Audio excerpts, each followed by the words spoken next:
ہم نے اللہ تعالیٰ کی محبت کا کافی ڈیٹیل میں ذکر کیا، مخلوق کی محبت بھی ہم پڑھتے ہیں، لیکن اس کے علاوہ معبود مخلوق اور ایک اور محبت بھی ہے جو کہ بہت زیادہ کامن ہے آج یوتھ میں، وہ ہے محبوب کی محبت، تو اس کا بھی ذکر نہیں کیا گیا، تو کس اس کی حوالے محبت؟ سے بھی تھوڑا سا ہمیں گائڈ کر دے تاکہ ہم لوگ محبوب کی محبت جو ہم آ، آج کل بہت کامن ہے، اس کے عشق حوالے سے بھی تھوڑا گائڈ کر عشق دیں تاکہ مجازی محبوب کی.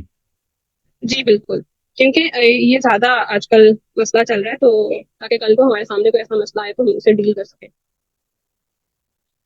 ٹھیک ہے.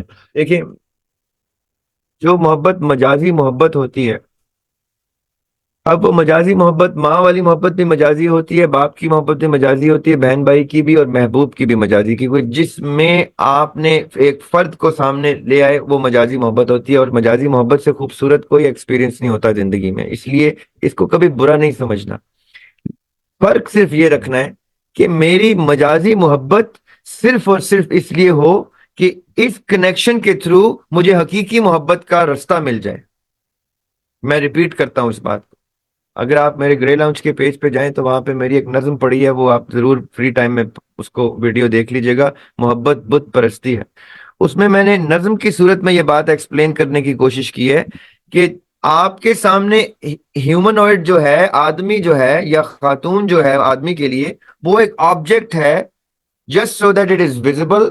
اصل میں آپ کی محبت جو ہے اس کی روح کے ساتھ ہوتی ہے، آپ کا بانڈ اس کی روح سے بنتا ہے، جو اللہ تعالیٰ کی پھونکی ہوئی اس کا امر ربی ہے.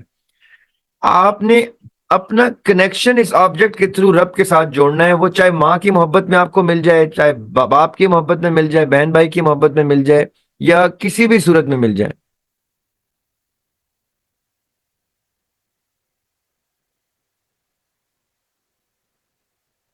تھینک یو بیٹے، تھینک یو. لیکن I'm doing better now الحمدللہ. اب آپ نے بات سمجھنی ہے، یہ جو مجازی محبت ہوتی ہے، اللہ تعالیٰ نے ہمیں کس رخ سے اپنے پاس بلانا ہے ہمیں نہیں پتا.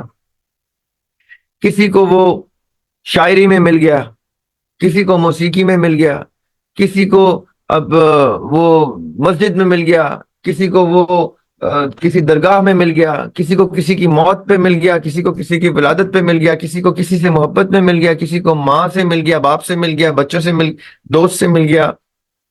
اللہ تعالیٰ نے محبت کے رنگ بکھیر دیے ہیں تاکہ جو اللہ تعالیٰ کی سب سے خوبصورت صفت ہے وہ اللہ تعالیٰ کی محبت کی صفت ہے، اللہ تعالیٰ کے رحم کی، رحمان ہونے کی، محبت کرنے کی، بے لوث محبت کرنے کی صفت ہے. اس لیے جب بھی ہم بسم اللہ پڑھتے ہیں تو اس میں سب سے خوبصورت صفات اجاگر ہوتی ہیں اللہ تعالیٰ کی. ہم قرآن شروع کرتے ہیں تو سب سے خوبصورت صفات سے شروع کرتے ہیں. یہ جو ہمیں ڈرانے دھمکانے والا ریلیجن پاپولر کر دیا گیا ہے، یہ اصل میں اتنا 10% بھی نہیں ہے ریلیجن کا، 5% بھی نہیں ہے. اور وہ بھی ڈرنے کا مقصد یہ نہیں ہے خدا نہ خواستہ کہ اللہ تعالیٰ سے ہمیں خوف آئے، وہ اس لیے ہے کہ ہمیں ندامت ہو. وہ ندامت کا خوف ہے کہ یہ میں کیا کر گیا اتنی محبت میں. جیسے ہم ماں باپ کو ڈس اپوائنٹ کر کے پریشان ہو جاتے ہیں، نادم ہو جاتے ہیں، یا اپنے بہن بھائیوں کو محبت میں ہم نادم ہو جاتے ہیں کہ ہم ان کو ڈس اپوائنٹ کر دیا، ہم نے کچھ ایسا کر دیا کہ جس سے ہمارے ماں باپ کو دکھ ہو سکتا ہے. ایگزیکٹلی اسی ندامت کا ذکر ہے جو جو ہمارے اوپر قہر بن کے نازل ہوگی جب ہمیں اس چیز کا ادراک ہو جائے گا. آپ نے یہ پوائنٹ سمجھنا ہے. اگر مجھے سمجھ آ جائے کہ میرے کسی گناہ سے میرے رب کو کتنی تکلیف ہوگی کہ میرے پیارے نے یہ کیا کیا، اگر مجھے سمجھ آ جائے تو وہ سمجھ ایک قہر بن کے نازل ہوگی میرے اوپر. زریاب سوچتا ہوں جہنم کا رخ کروں، مرضی سے بھی تو کوئی ادھر جانا چاہیے. مطلب کہ جس وقت مجھے پتا چل جائے گا یہ میں کیا کر بیٹھا، تو میں تو اللہ تعالیٰ کو منہ بھی نہیں دکھاؤں گا. میں کہوں گا کھولو جہنم کا دروازہ، میں خود چلا جاؤں اس سے پہلے کہ اللہ تعالیٰ کی مجھ پہ نظر پڑ جائے.